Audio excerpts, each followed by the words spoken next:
video, we'll talk about the Constitutional Convention, the people that were there, and the Great Compromise. So let's get going.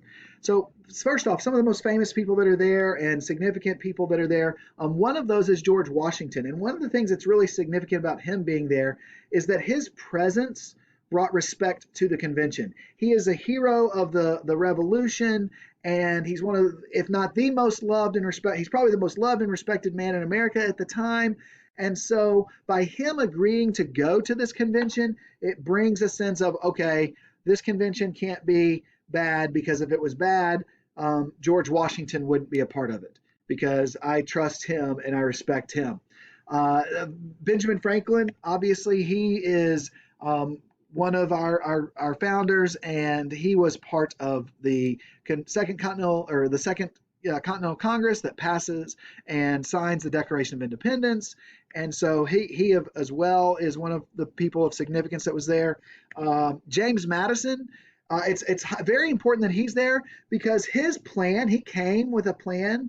His plan basically is a big part of what happens. He becomes known as the father of the Constitution, based on all of his work in creating and helping to create the Constitution.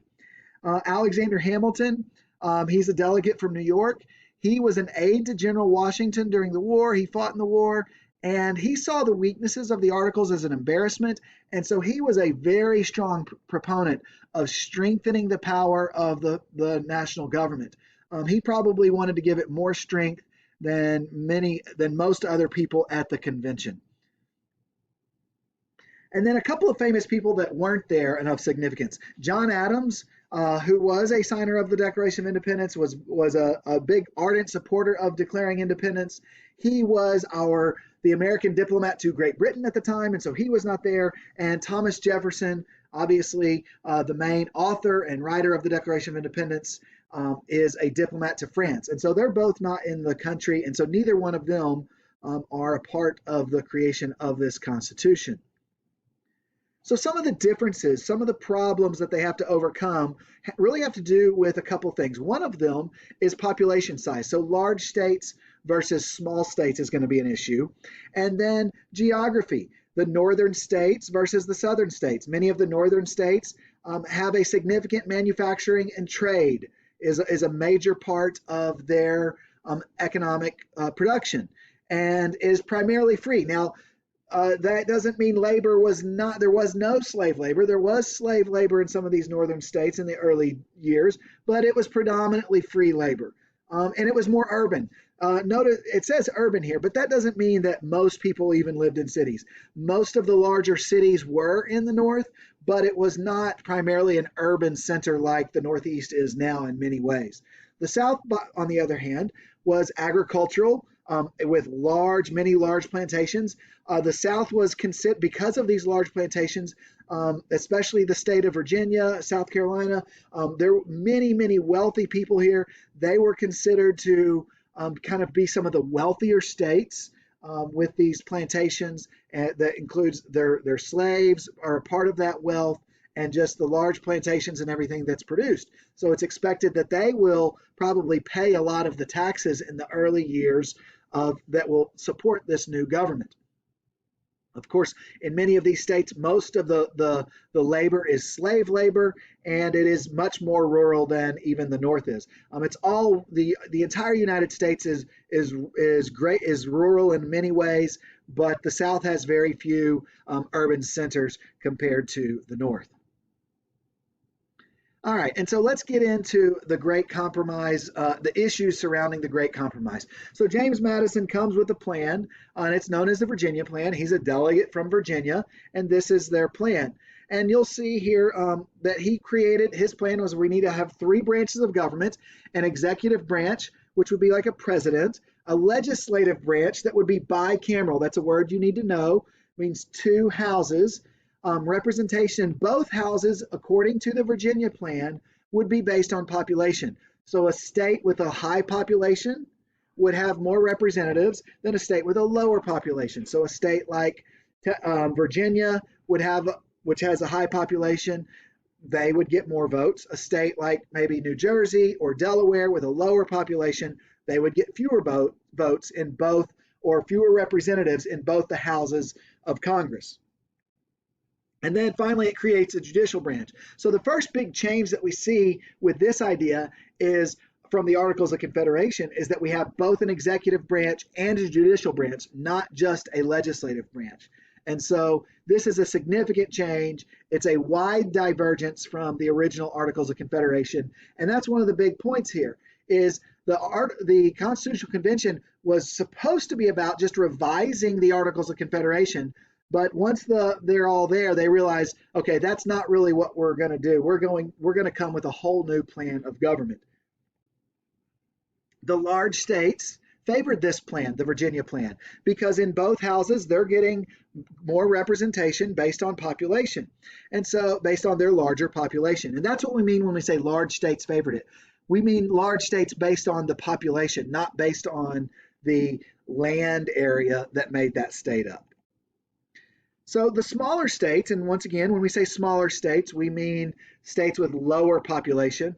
They came up with an alternative. They say, well, no, let's go back. Let's pull back a little bit. We do agree that we need 3 branches of government, but the legislative branch would be unicameral. In other words, there would be only one house in the legislative branch, and each state would get 1 vote.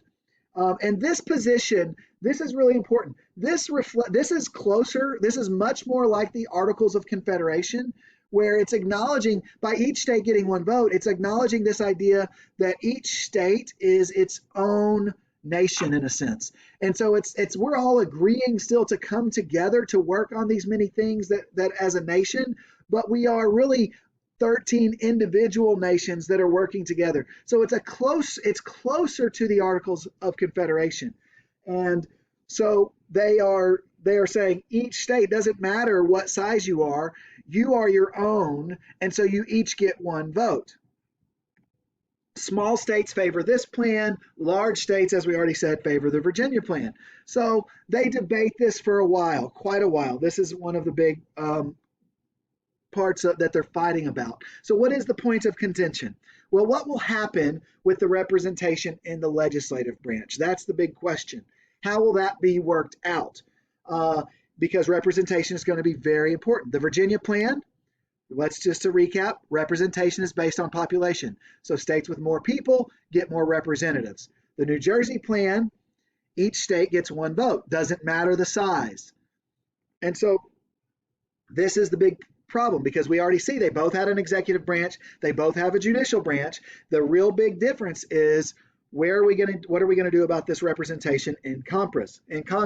Well, along comes Roger Sherman with the Connecticut plan. He's from Connecticut. It becomes known as the Great Compromise, and because both other plans had 3 branches of government, it keeps that. So what are they going to do about the legislative branch? Well, the legislative branch, according to this compromise, will be bicameral, like the Virginia plan. The lower house, which will be known as the House, becomes known as the House of Representatives. Representation is based on population. That makes the large states happy. It's based and it's comes from this idea of the Virginia plan. But the upper house, which becomes known as the Senate, equal representation for each state. And you notice it's got 2 there. Each state would get 2 senators, and that is an acknowledgement that hey, the small states have a role in this. We value them as kind of independent states that should have a say in their government, should have an equal say. And so in the Senate, each state gets 2 votes or 2 representatives, and each one would have their own vote. So that's 2 different votes. And so this is the compromise that they come up with, and it is a plan that each side can agree to. Now, because representation is based on population, that's going to cause some other issues that we'll look at in the next video when we talk about how will slaves be counted towards population, and that's an issue for the next video. So y'all have a good day.